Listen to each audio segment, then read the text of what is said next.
Rachel Holt for Nest and Fuel alongside Pat McAsee. And Pat, the Formula One season is right around the corner and race fans can expect some big changes this year, starting out with some new faces, including in ownership and new drivers out there. Yeah, so I mean there's always going to be driver changes in the offseason, but one of the bigger ones this year was Nico Rosberg retired right after he won the World Championship.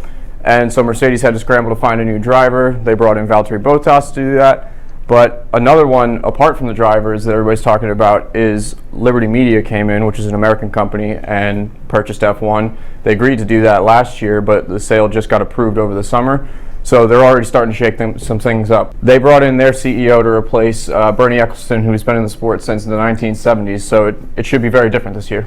Drivers will have to adjust to the new cars this year, which are much wider and faster. How will this impact the racing season? We're not exactly sure yet, but based on what the drivers were saying during testing, because of the harder tires and because of the higher levels of downforce, it's difficult to follow other cars, so it might impact the number of overtakes we see throughout the season. But at the same time, qualifying is going to be really exciting at every race because already during testing, lap times were down 3 or 4 seconds, and that's not even when drivers were pushing. Okay, Pat, from what you've seen so far, in your own opinion, which driver and team will be the strongest this year?